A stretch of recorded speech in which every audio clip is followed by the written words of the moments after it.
Добрый вечер, дорогие телезрители. Спасибо, что вы включили передачу «Поговорим по-честному». Для тех, кто меня не знает, меня зовут Дайнис Игнатанс, я доктор наук и криминалист. Я преподаю криминалистику в Великобритании. Сегодня мы поговорим с вами о иммиграции и преступности. И с нами сегодня журналист Ольга Петкевич, которая нам поможет это сделать. Добрый вечер, уважаемые телезрители, добрый вечер, Дайнис. Действительно, тема, может быть, на первый взгляд очень серьезная, но я уверена, что актуальная для нас, потому что нам вот-вот прочат какую-то волну иммиграции, как для страны Евросоюза. Я думаю, рано или поздно мы столкнемся с тем, что вы уже исследовали, поэтому думаю, что сегодняшний разговор будет очень интересным и полезным. Постараемся. Для начала расскажите, почему вы заинтересовались именно вот этим вопросом взаимосвязью иммиграции и уровня преступности?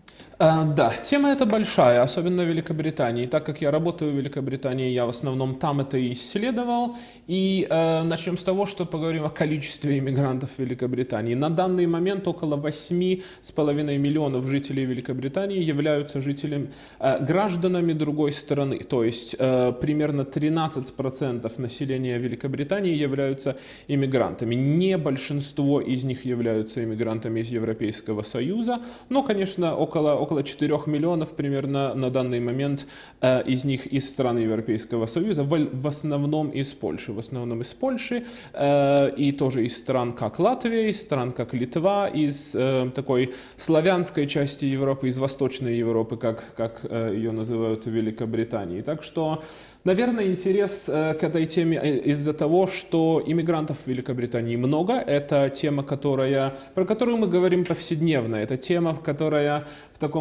в публичном домене каждый день. Мы смотрим на газеты, мы видим статьи про иммиграцию, мы слушаем новости, мы смотрим на социальную медиа, Facebook, Twitter.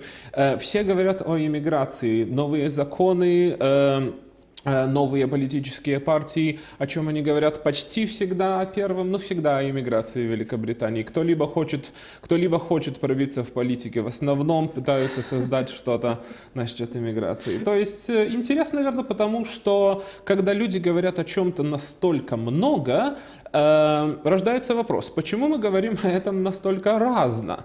Потому что если эта тема такая частая и тема такая большая, почему нету вот такого вот взаимопонятия насчет правдивых фактов о этой теме? Как и в прошлой передаче, я хотел бы сказать, что о иммиграции, как и о Брексите, который мы обсуждали на прошлой неделе, очень много мнений, очень много таких личных понятий и очень мало фактов. Иммиграцию, особенно в Великобритании, изучают недостаточно, говорят о ней недостаточно, говорят о ней достаточно, только не по фактам. Поэтому сегодня, как и название нашей передачи говорит, поговорим по-честному и поговорим о фактах. А что же говорят на самом деле? Я думаю, вот вокруг этой темы, наверное, очень много стереотипов. Какие точки зрения существуют? Обязательно. Но если мы подумаем об истории иммиграции даже, например, конец 60-х годов. В конце 60-х годов, в 68-м году именно, закон о расовых отношениях был наконец-то пропущен в Великобритании. То есть только в 68-м году был издан закон, в котором запрещалось дискриминировать и запрещать людям отказывать их жилье, отказывать работу, отказывать государственные услуги в зависимости от цвета кожи, расы, этничества и так далее. То есть только буквально 50 лет назад в Великобритании это стало по-настоящему нелегальным. Это был такой большой закон, который по-настоящему поставил точку этому, более-менее. В то же время, ровно в то же время, всего лишь в 1972 году, в Юганде, в другой стране мира, ихний парламент на тот момент издал закон, который потребовал, чтобы иммигранты из Азии, которые были в той стране, должны были покинуть страну в течение 90 дней вовсе. То есть это был не вопрос, покинут ли они, а это было поставлено 3 месяца, и все должны уехать. То есть даже исторически мы не имели такого по всей планете общего понятия, что мы делаем с иммигрантами. с одной стороны мира в Великобритании мы говорим, что не имеем права дискриминировать против людей, с другой стороны мира мы говорим, что все иммигранты из Азии должны покинуть страну сразу. И да, они покинули, потому что это было очень, так сказать, серьезно воспринято той стороной. То есть даже тогда мы не понимали, не совсем, наверное, понимали, хороша и плоха ли иммиграция для преступности, для экономики, для чего-либо, потому что, ну, если мы понимали бы, тогда не было бы противоречивых таких понятий в двух странах. Академические, конечно, академические исследования очень разные. Начнем с того, что иммиграция это не очень простой, это не такое непростое слово. Иммиграция в разных странах означает совсем разные вещи. В США, например, иммиграция это в основном иммигранты из Мексики, которые культурально довольно схожи с местными жителями. Они схожи по ихнему менталитету, с одной стороны, по схожести языка, так как в США многие люди говорят разные языки, схожие с испанским, и мексиканский является одним из них. И они схожи по религии, то есть они христиане, так как и большинство американцев. Иммиграция в США связана с снижением уровня преступности в большинстве случаев. То есть академические исследования показывают, что иммиграция в США именно и иммиграция из Мексики, насколько бы стереотипы не были бы противоречивыми этому, Академия показывает, что иммиграция из Мексики как раз снижает преступность в США, потому что она культурно схожая, потому что есть возможность понять друг другу между этими двумя нациями и иммигрантами из Мексики и местными жителями. Если мы перейдем в Европу, иммиграция совсем другая. Во-первых, есть иммиграция внутри Европы, так как мы состоим в Европейском Союзе, и люди могут свободно перемещаться в Европейском Союзе. Есть беженцы из Среднего Востока, ну и, соответственно, есть иммигранты из близких стран Европейского Союза, которые сюда приезжают, там, например, по Шенгенскому договору и так далее. В общем, академические исследования из Европы показывают, что в большинстве стран беженцы из Среднего Востока повышают уровень преступности, в основном в связи с повреждение домов, повреждение машин, повреждение... Преступление против собственности. Да, вот это наверное, то, что я хотел сказать. В то же время иммигранты из Европы, ну и в смысле внутри Европейского Союза, понижают уровень преступности и отчасти потому, что они культурно схожи, отчасти потому, что в основном они экономические иммигранты, то есть они едут туда работать, а работать и совершать преступность, очень много времени на это надо, это сложно совместить, так сказать. В Великобритании проблема другая. В Великобритании об этом очень мало говорят. Я один из редких академиков, которые про это говорят в Великобритании. Это считается такой топик табу относительно. И существующие академические исследования, не мои, а других людей, показывают, что тоже беженцы повышают преступности насчет имущества, уровень преступности, который относится к имуществу, а рабочие из Европейского Союза уж точно не повышают преступности, если не понижают его. То есть в большинстве, хотя это и не исследуют в Великобритании, мы можем довольно смело сказать, что исследования, которые существуют на данный момент, а их несколько, и они из больших университетов, из так сказать, мирового знания университетов, они показывают, что рабочие из Европейского Союза в особенности преступность уж точно не повышают. С другой стороны, мы можем подумать о том, что как страны относятся к эмиграции на данный момент. То есть поговорим о беженцах из Среднего Востока.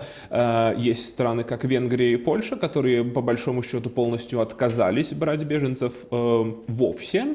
Со второй стороны, есть страны, как Германия, Швеция и Франция в основном. Ну и Великобритания тоже относится к странам, которые приняли довольно большое количество беженцев. Рождается появляется вопрос, как в одном и том же Европейском Союзе страны настолько разно относятся к одному и тому же вопросу. И потому, собственно, мы сегодня и тут, потому что, наверное, если существовало бы достаточно фактов о иммиграции и преступности в публичном, для публики доступном виде, да, тогда было бы намного более схожие понятия о этой сфере, а на данный момент они совсем не схожие. Даже сегодня в новостях многие каналы показывали о том, что в США законы, чтобы получить грин-карт, зеленую карту, чтобы существовать и проживать в Америке, были изменены, или как минимум будут изменены очень-очень скоро, для того, чтобы ее создать намного больше похожую на систему, которая существует в Австралии. То есть человек перед тем, чтобы поехать в США, должен доказать, что он принесет этой стране экономически, какие умения у него есть, насколько у него есть шанс получить работу, какую работу, как он сможет там прожить первое количество времени, когда он только туда приедет, и так далее, и так далее. В то же время в Европейском Союзе люди имеют право ездить в любую страну без каких-либо доказательств любого этого. Все, что надо иметь, это документ, что ты являешься... Что ты есть ты. Да. Да, так что на данный момент в мире очень-очень разно люди относятся, и очень разные исследования существуют, но большинство из них имеют очень много общего в том, что они говорят, что иммигранты, которые схожи по ихней культуре с населением страны, в которую они приезжают, понижают уровень преступности, потому что конфликт не появляется, у них есть очень много похожего друг с другом, они могут понимать друг друга, у них похожие менталитеты, похожие вкусы, похожие понятия, похожие праздники и так далее, и так далее. Немного другой взгляд на людей из некультурно схожих культур, где повышение в преступности существует. И оно доказано в многих странах Европейского Союза именно. Интересно, стереотипы уже начинают рушиться. Я хочу призвать наших телезрителей звонить нам в прямой эфир по телефону 654-07-669. Вы можете задать свои вопросы Дайнису. А мы продолжаем наш разговор. Опираясь на дискуссию прошлой недели, я так поняла, что британцы не любят вообще иммигрантов в целом. Что они говорят про эту тему, рядовые жители страны? Да, знают, наверное, недостаточно, но говорят много. И говорят то, что иммигрантов, как вы говорите, не любят. И это явно не, так сказать, не недооцененный факт. Это факт очень серьезный, и согласие на этом как раз точно есть. То есть люди очень уверены, что они не любят иммигрантов.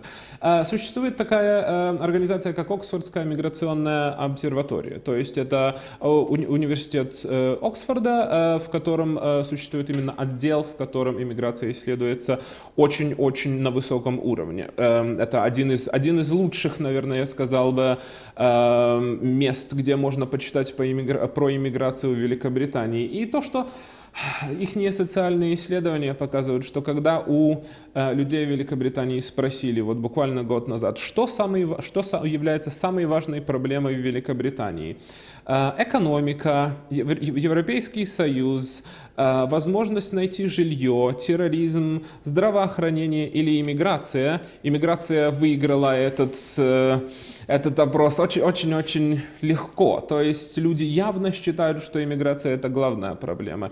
И важнее, чем экономика, и важнее, чем здравоохранение, и важнее, чем жилье, и так далее, и так далее. То есть иммиграция явно имеет такую очень негативную популярность между людьми. В то же время, когда был задан вопрос, считаете ли вы, что иммиграция в Великобритании должна быть повышена или остаться такая, какая она есть, или уменьшена?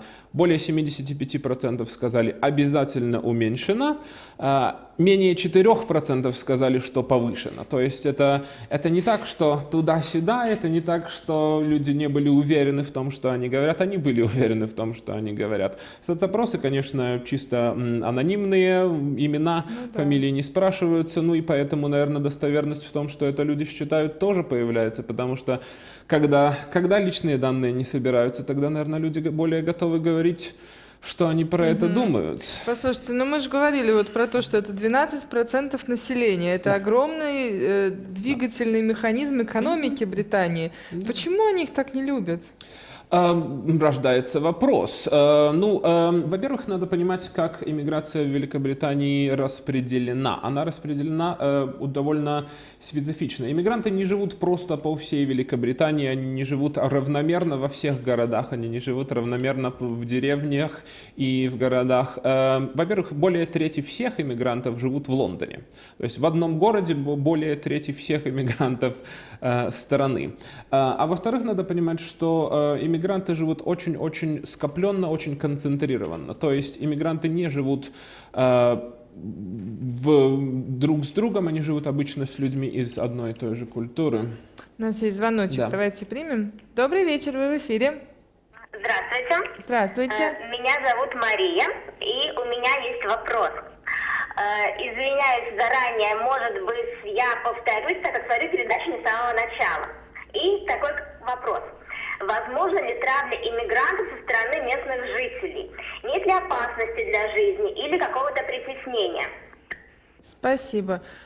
Может ли такое случиться, что, наверное, это вследствие Брексита человек имеет в виду как-то, да, то есть какой-то открытой такой травли, неприятия каких-то вот действий, не только разговоров, как вы говорите, а именно действий, направленных на то, чтобы показать свое неприятие к иммигрантам. Было такое? Прогнозируете ли вы такое в Британии? Несомненно, буквально в неделе после Брексита были академические исследования моими коллегами тоже в нашем университете и тоже в других университетах, что уровень легкой преступности, которая включала в себя, как бы это было бы по-русски, расовую... расовая неприязнь, Да, расовую неприязнь вражда. повысилась, но она повысилась не только против людей из Европейского Союза, а против людей извне Европейского Союза тоже. То есть она наверняка не была особо осведомлена и не обязательно особо информированная такая неприязнь, она просто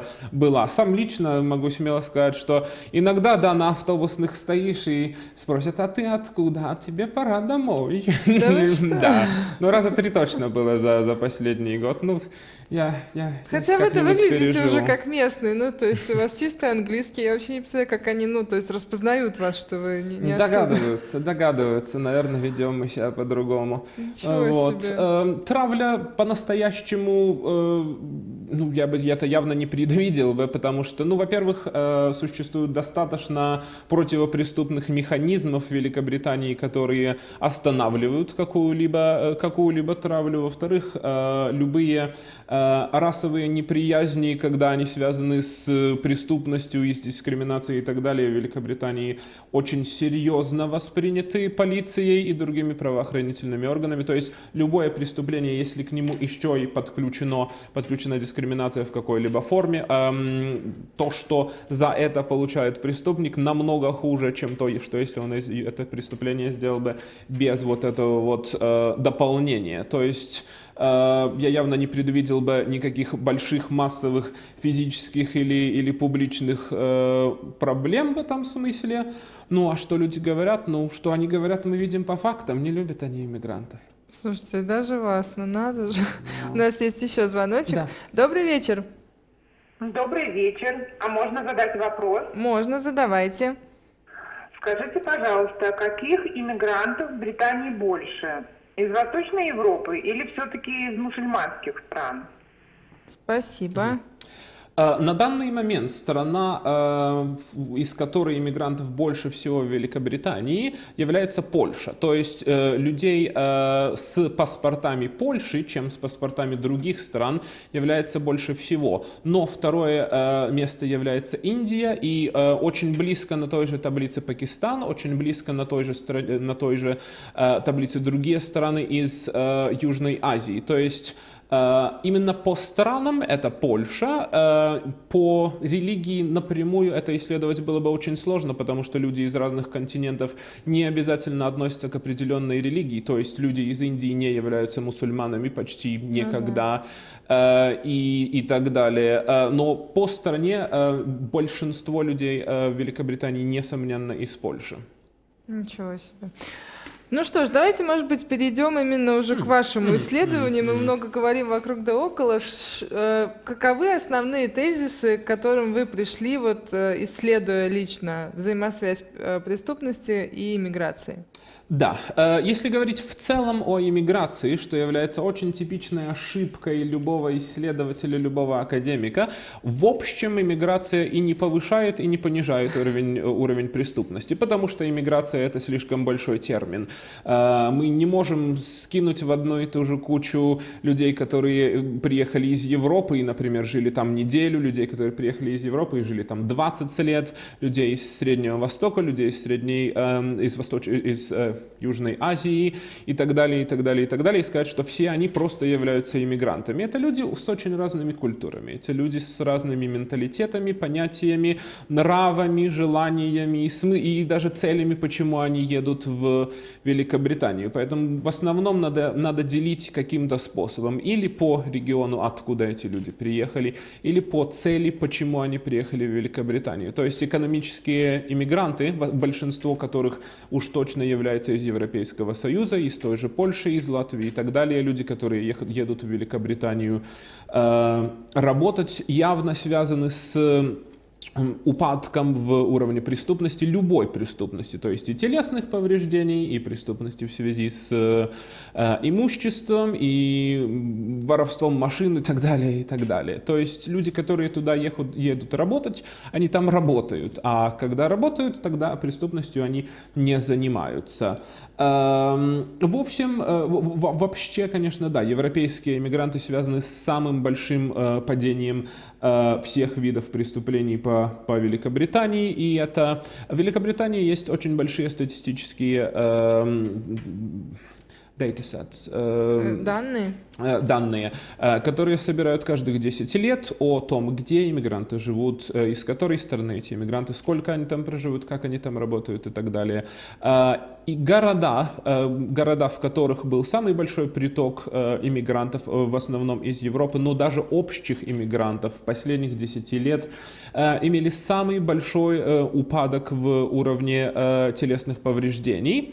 Города, в которых приток иммигрантов был самый маленький, то есть 5 городов, в которых был приток самый маленький, все имели прибавку в телесных повреждениях, и некоторые даже довольно немаленькую, так сказать. То есть если просто скидать иммиграцию, всех иммигрантов под вот этот вот термин иммигрант и сказать, что мы исследуем их так, тогда большинство, бояться по большому счету нечего.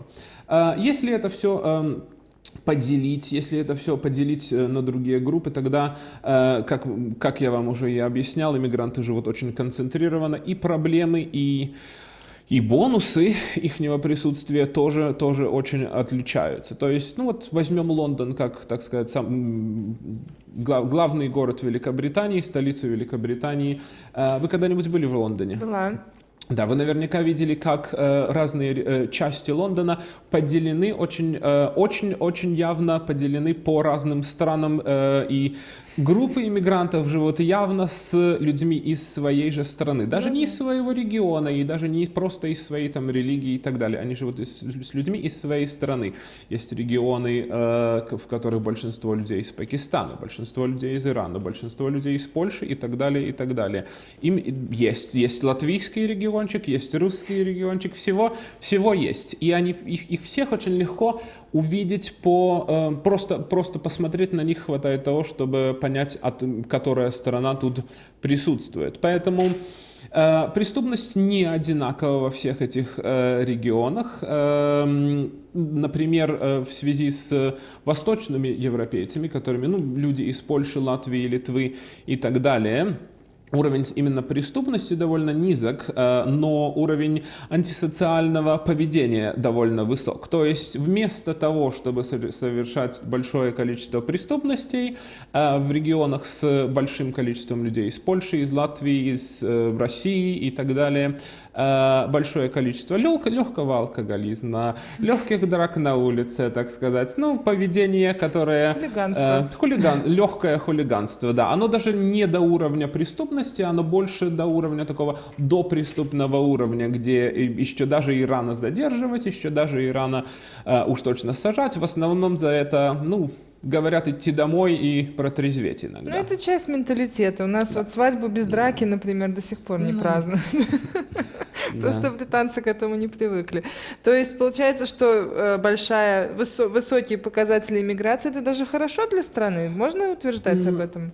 Они хороши в том случае, когда иммиграция живет коллективно, как она в основном в Великобритании живет, особенно в Лондоне. То есть, если просто поговорить о статистике, в 10% Великобритании живет треть всех европейских иммигрантов, в 10% живет почти половина иммигрантов из Африки и почти половина иммигрантов из Южной Азии. То есть иммигранты стараются жить с людьми из похожей культуры, в основном даже из похожих стран. Делают ли они это по желанию? Ну, похоже, что да, потому что со временем, в течение последних 10 лет, иммигранты живут намного более скопленно, они живут намного более скопленно именно с иммигрантами из их стран. И это можно увидеть почти во всех городах. Так что, если, например, в городе Хаддерсфилде, где я проживаю и работаю на данный момент, есть очень большое количество иммигрантов из Среднего Востока и Южной Азии, и прекрасно видно, в которой части города, которая сторона так сказать, в которой части города, которая группа иммигрантов живет. Есть часть города, в которой довольно много польских иммигрантов, поэтому там очень-очень близко и польские ресторанчики, 2 польских магазина, куда, собственно, и ходят другие иммигранты с похожих культур, чтобы купить себе еды, соленых огурчиков и так далее. Поэтому это хорошо, в смысле, если она будет жить так, как она проживает, то есть если иммигранты будут жить очень коллективно, если иммигранты будут жить с людьми из схожих культур, потому что, как мы и говорили в начале этой передачи, академические исследования показывают, что если иммигранты из культуры схожей с нацией, в которую они приезжают, тогда проблем не существует.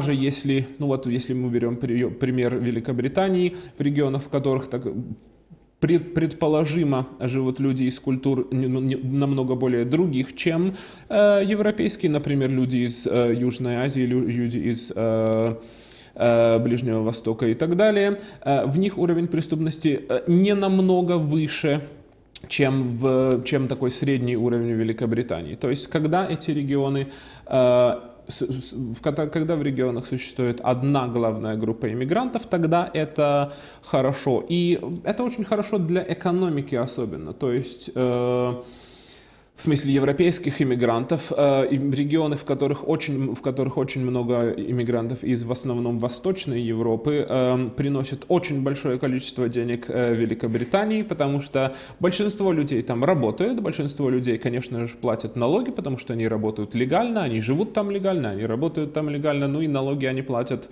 по полной.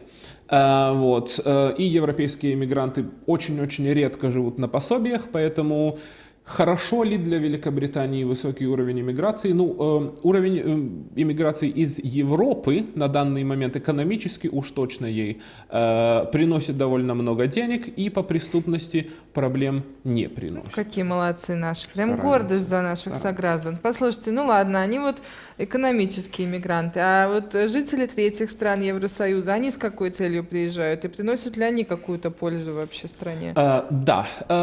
Насчет жителей из стран, которые культурно не схожи, мы должны понимать, что мы не говорим о плохих людях. Не бывает плохих людей, бывают люди, которые просто, может быть, немножко не понимают друг друга и не имеют много чего общего. Подумайте о себе, если вы вошли бы в комнату с людьми, люди, которые не говорят вашего языка и имеют совсем другие нравы. Чувствовали бы ли вы себя особо комфортабельно? Ну, конечно, нет. Да. Вряд ли. Дискомфорт, да. Да. И получается то же самое и с иммигрантами, которые не имеют великих знаний языка английского, которые имеют очень другие понятия о многих факторах жизни, о многих сферах, о правах человека, о правах женщин, о правах детей, о образовании. Системы образования очень разные в разных странах. Системы образования в Европе довольно схожи, в других странах они могут быть очень-очень разными.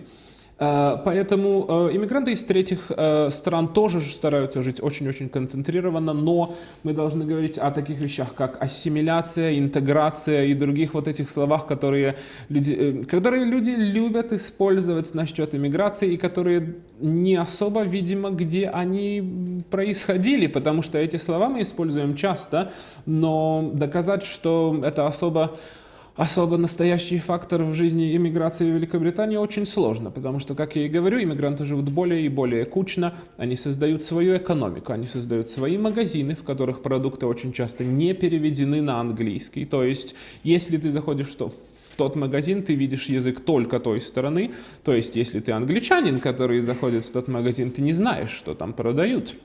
Соответственно, именно желание иметь вот схожесть, желание иметь культурную схожесть, культурные понятия, и которые бы резонировали с местными жителями, наверное, не особо существуют, потому что существует огромное количество магазинов, парикмахерских и так далее, и разных других организаций, в которые ты правда не будешь знать, что это, пока ты, или догадаешься, или правда спросишь, но когда надо спрашивать, что это такое, наверное, особых усилий, чтобы это сделать уместное для местных жителей, не было. То есть такое государство в государстве, получается, создают. Да, обязательно. Они также создают свои социальные сети, не в смысле не в интернете. Электронные, а в смысле в настоящей жизни. То есть разные организации насчет интересов, которые существуют именно у людей из тех стран. Какой бы тут пример привести? Вот даже у нас была лекция публичная буквально 2 дня назад в Даугавпилском медицинском колледже. Хотел бы сказать спасибо всем, кто туда пришли и на нас смотрели. Одна из мини-лекций одного из моих студентов была о очень близком европейским людям вещи, о ловле рыбы. Рыбу в Англии ловят и отпускают. Рыбу в Англии почти никогда не забирают домой. Это очень-очень редко, когда такое возможно. Это в очень редких местах возможно. То есть, если вы ловите рыбу, вы ее домой не несете. В нашем понятии, в основном, если вы ловите рыбу, вы ее домой несете. Ну да, показать улов. Да. В Англии карп – это рыба, которую не едят. А у нас карп, целые аквариумы в каждом супермаркете. То есть, даже культурно такие вот вещи, они совсем не схожи. Одна из больших проблем, которую масс-медиа Великобритании очень часто огласовывают, это то, что восточные европейцы, то есть люди из стран, как Польша, Латвия и так далее, вылавливают всего карпа, забирают карпа, которого нельзя забирать, и что это великая проблема. Существуют даже озера, у которых есть знаки «нельзя тут ловить рыбу, если вы из Восточной Европы». Несмотря на законы против дискриминации, такие места существуют, и масс-медиа о этом говорит много. То есть, когда мы это относим к жителям из третьих стран, мы должны понимать, что это не маленькие вещи, которые отличаются, а это большие вещи. Это религия, во-первых, которая отличается в многих случаях. Это понятие о семье, это понятие о том, кто лидер в семье, какая роль женщины в семье часто является очень другим по сравнению с тем, что в Великобритании на данный момент. Права человека, понятие что такое вообще дискриминация и что это проблема, если она существует, тоже иногда отсутствует немножко. Поэтому, когда иммигранты из третьих стран приезжают в Великобританию, они стараются жить очень кучно с людьми, которых они понимают, которые понимают их, но вот это вот расширение и желание включить местных жителей в свою жизнь, в свою экономику, в свои социальные сети не особо видно. О, звоночек был и Да. пропал. Перезвоните нам, пожалуйста, еще раз, мы обязательно примем ваш вопрос. Ну, Танис, то, что вы описываете, это, то есть, ну, грубо говоря, это жизнь в таких гетто, которые создают там иммигранты из одной, второй, третьей страны. А они вообще как-то взаимодействуют между собой? Или вот эта жизнь вполне самодостаточна в таком вот социальном вакууме? Это не обязательно жизнь в гетто. Иммигранты часто начинают свою жизнь в регионах, в которых, да, полегче купить жилье или, ну, снять жилье, то есть районы, которые экономически похуже, и, может быть, там чуть-чуть побольше преступления, ну, то есть, соответственно, они дешевле, и в них жить изначально полегче. Но вообще потом со временем академические исследования и мои тоже показывают, что в течение последних 10-15 лет регионы, в которых иммигранты поселились, в которых иммигранты именно из одной страны или из одной похожей культуры поселились, улучшились больше всего в Великобритании. То есть есть такое слово по-немецки Heimat. У него нету схожего слова ни по-английски, ни по-русски, ни в большинстве других языков. Это слово, которое говорит о том, что люди, которые приезжают в определенный регион, они начинают вот их взаимоотношения с этим регионом, как бы, ну, любовь к тому месту, где ты живешь. Ну, родина, как бы, ну, обычно Да, ну, любовь к переводят родине, Heimat. любовь к родине. Но для них это не родина, они иммигранты. Ну, да. Так что это, наверное, играет довольно большую роль. Звоночек успеем. Добрый вечер, вы в эфире. Добрый вечер. Скажите, пожалуйста, если можно, ваш гость ответит, где он родился, его родина? Спасибо. Вот как раз, видите, в тему мы про родину заговорили. Где ваша родина? Моя родина тут. Я родился в Даугавпилсе 27 лет назад и приезжаю сюда, стараюсь приезжать сюда, когда получается. Так что я сказал бы, что моя родина тут. О взаимодействии групп вот этих есть еще какая-то информация? Да, обязательно. То есть регионы, в которых живут одиночные группы иммигрантов, обычно улучшаются очень быстро, экономически и в смысле преступности. То есть экономика растет, преступность падает. Регионы, в которых две группы иммигрантов очень-очень редки. На данный момент очень мало регионов, в которых существуют две большие группы иммигрантов, которые живут друг с другом рядом. Используя статистику, если поделить Великобританию на 7200 одинаковых кусочков по количеству жителей, из этих кусочков только 83 являются теми, в которых довольно очень большое количество и европейских, и иммигрантов из Южной Азии. Только 83, это 1%, так сказать.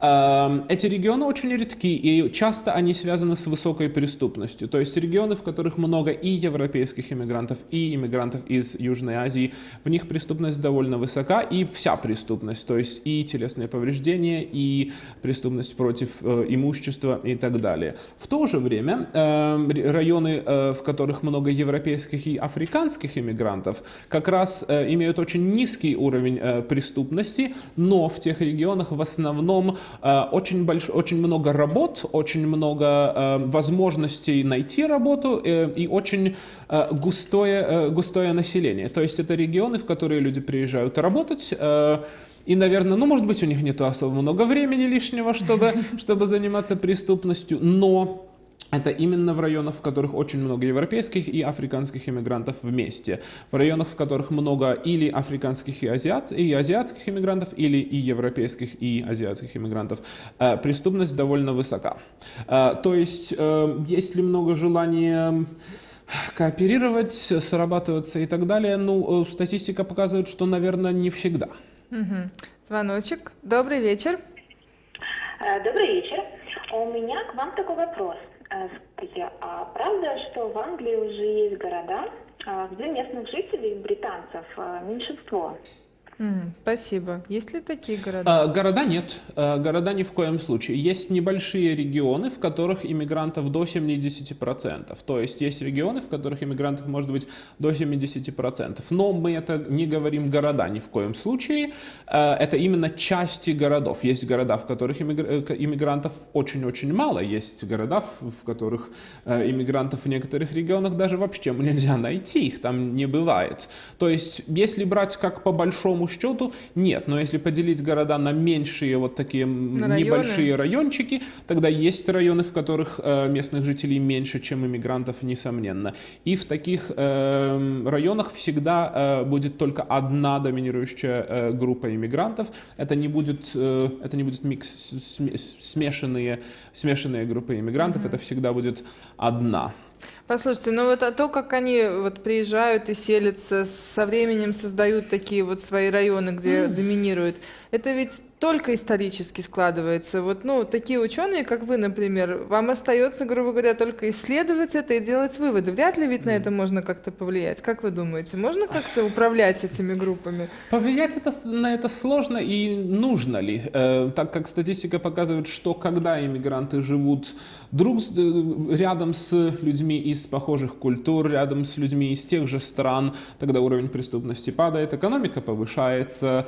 Может быть, эта экономика и не имеет ничего общего с местными жителями, то есть, ну, не переведенные магазины парикмахерские, в которых поймешь, что она парикмахерская только когда ее увидишь внутри, но это приносит налоги стране, это не приносит великих проблем полиции и так далее. Наверное, это невеликая проблема. Могли бы напомнить мне, что вы спросили, если я Нет, не про совсем... то, что можно ли как-то, ну вот, например, на основе повлиять, исследований да. как-то влиять на то, как они размещаются, где, то есть можно ли, я не знаю, как-то указывать им лучше, куда ехать? Да. Единственная возможность, как на это можно повлиять, это когда расселяют жителей в council house, то есть дома, которые они получают социальные дома. В определенных вот этих регионах с очень большим количеством социальных домов иногда селяют иммигрантов из очень разных культур, что приводит к довольно высокому уровню преступности. То есть они так создают регионы, в которых иммигрантов из разных культур много. Они это не делают специально, и просто получается так, что конечно, культурная схожесть там присутствует очень редко. А кроме этого, как можно повлиять на то, чтобы люди селялись туда, где им сказал бы? Это, если по всему Европейскому Союзу можно ездить и жить в которой стране хочется, тогда заставить... Ну вот я к тому, что вот те же социальные службы, например, ознакомившись с результатами ваших исследований, могли бы взять на заметку, что вот нельзя сталкивать лоб в лоб разные культуры, что нужно стараться, например, расселять их так, чтобы они более-менее так друг друга понимали. Ну, исходя из всего этого, каким вы видите будущее иммиграции в Британии ввиду нынешних настроений в обществе, ввиду политики, ввиду Брексита? Да, на данный момент похоже, что иммиграция будет намного более концентрирована, во-первых, в смысле ихнего проживания. То есть иммигранты будут жить все ближе и ближе с людьми из похожих культур и стран, создавать все более плотную экономику, более плотные социальные сети с людьми из своих культур, что с одной стороны хорошо, как мы уже обсудили. Конечно, с другой стороны, это приводит к тому, что местные жители не особо понимают те регионы, не особо способны использовать те инфраструктуры, которые там созданы и так далее. Поэтому в коротком сроке, наверное, это хорошо, потому что уровень преступности в тех регионах довольно низкий. Но в то же время в таком более длинном смысле по времени это негативно, потому что местные жители не начинают воспринимать иммигрантов как местных жителей, не начинают воспринимать иммигрантов как кого-то, кого они знают, понимают, узнают и так далее. Для восточных европейцев это немножко проще, потому что и английский язык преподают, ну, конечно, в европейских странах преподают английский язык до довольно хорошего уровня, и иммигранты из европейских стран тоже приезжают с достаточным понятием и культуры, и таких, ну, минимальных понятий о жизни, какие есть у местных жителей Великобритании. В то же время для других групп иммигрантов это довольно намного большая проблема, потому что заканчивается тем, что семьи живут в изоляции, исключительно в своих регионах, в своих общинах, если я правильно использую это слово. И не имеют много, а иногда даже почти нисколько контакта с людьми вне этих регионов, потому что язык непонятен, культурные нравы совсем другие, они стараются сохранить свои культурные нравы. Некоторые, может быть, потому что скучают по дому, некоторые потому что уже прожили столько долго, что умеют только так. Я лично тоже, хотя и проживший в Великобритании уже 12 лет, тоже стараюсь и питаться по-домашнему. Вот про это хотела спросить, кстати, про огурчики те самые. Да. Вы тоже постоянный клиент польских магазинов? Да, несомненно. И даже очень стандартный советский ковер на стене висит. Так что, если что, без этого, ну куда ж без этого. Нет, отчасти я понимаю, что есть многие и, конечно, плюсы от культуры, которая существует в Великобритании. Я пользуюсь ихними услугами, государственными услугами и любыми другими сервисами, которые существуют в той стране. Но, конечно, часть такого полурусско-латышского человека с Даугавпилса во мне всегда осталась и никуда явно не уходит, потому Слушайте, что... 12 лет, у вас как бы ушла. тем более, академическая карьера, то есть, я не знаю, мне кажется, вы в глазах вот местных жителей должны быть уже, таким британцем и почувствовать себя уже могли бы. Но нет, все равно британцем вы не стали. Нет. В Великобритании есть возможность получить британское гражданство после 5 лет житья в Великобритании, если вы или учились на полную ставку, или работали, и там есть другие возможности. На гражданство я не подавал. Тут даже, наверное, не вопрос гражданства, сколько внутреннего ощущения. Если вы говорите, что вам до сих пор близка наша культура и наш менталитет, интересно, сколько ж лет нужно прожить в другой стране. Но я понимаю, что все люди разные, кто-то быстрее ассимилируется, кто-то медленнее, но все равно мне казалось, что у вас-то точно должно быть уже такое чувство принадлежности к тому государству, а вы говорите наоборот.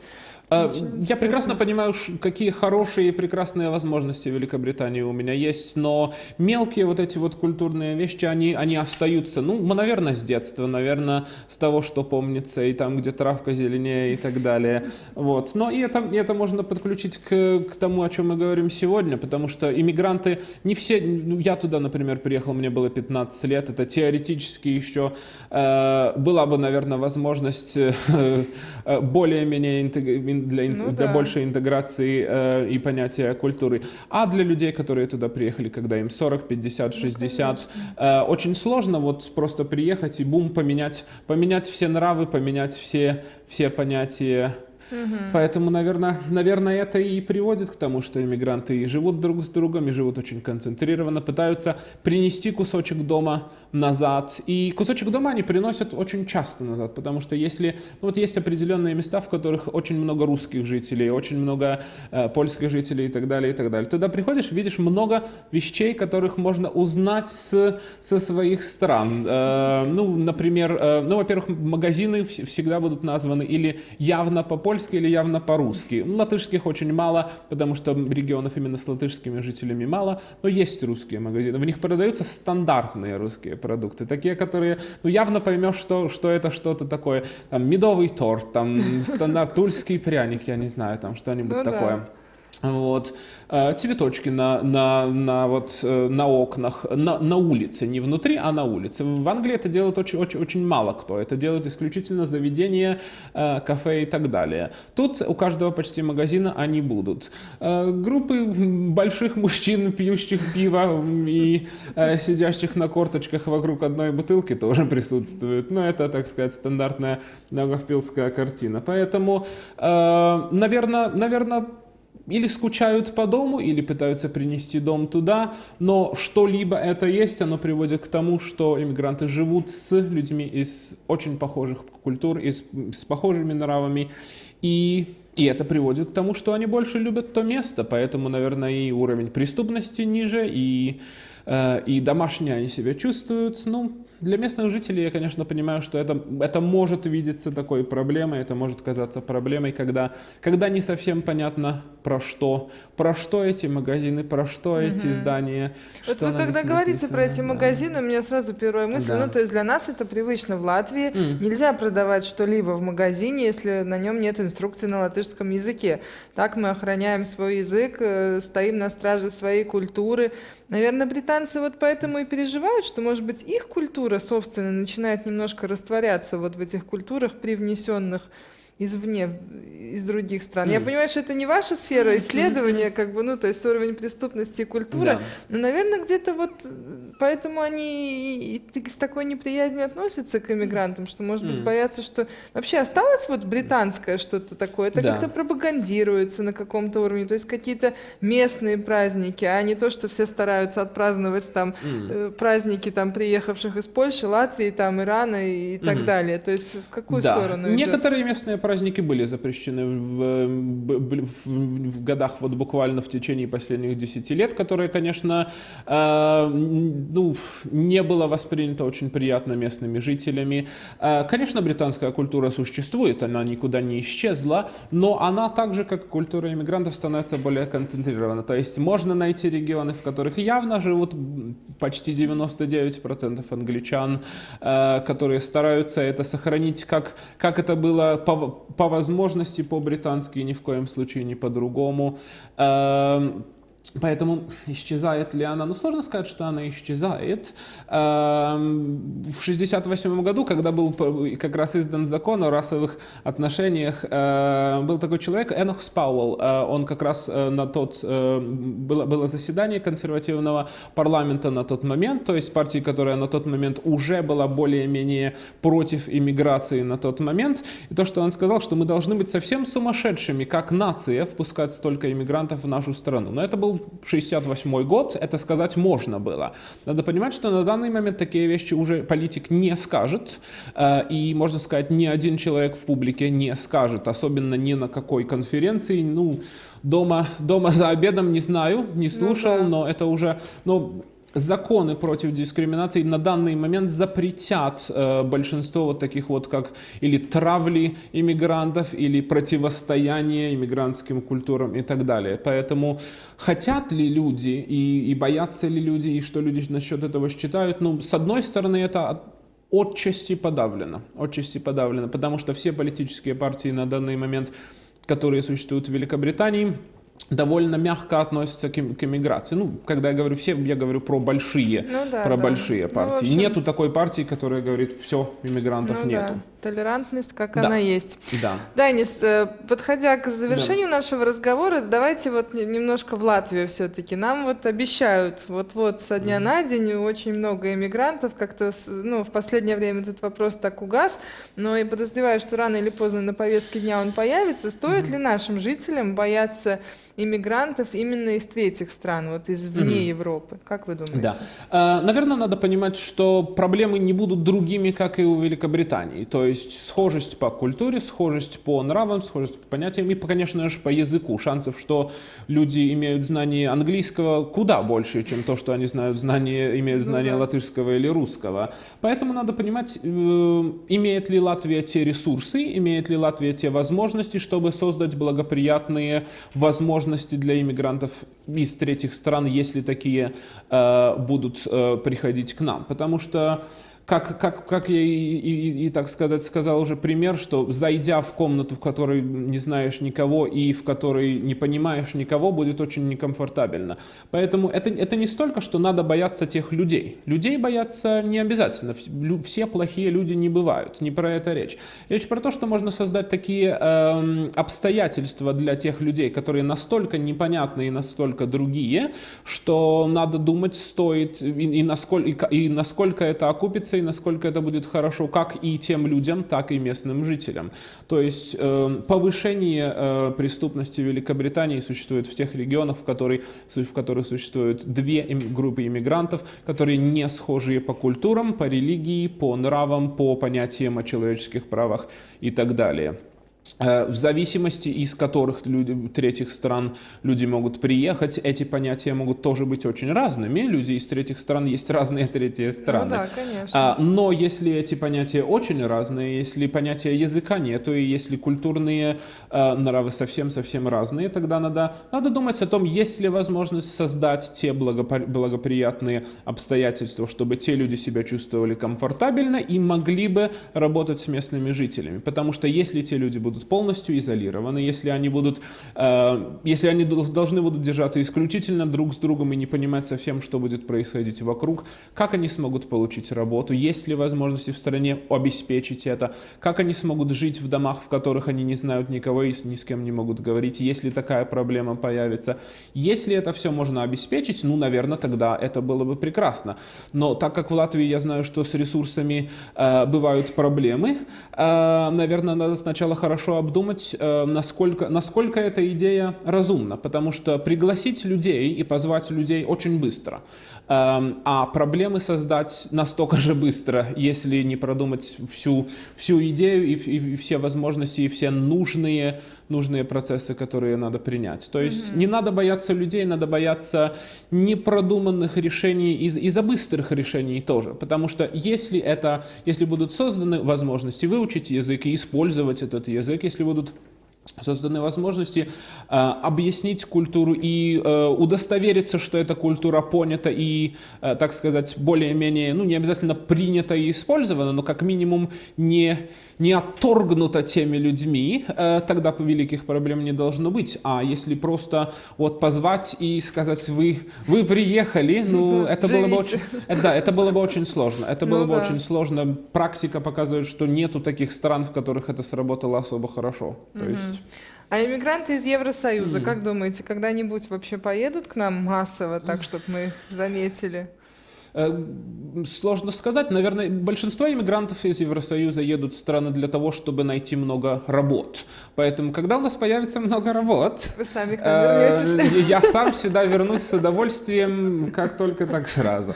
Но я думаю, что до тех пор, как работ в Латвии лишних не особо много, великих уровней иммиграции из Европейского Союза ожидать не стоит.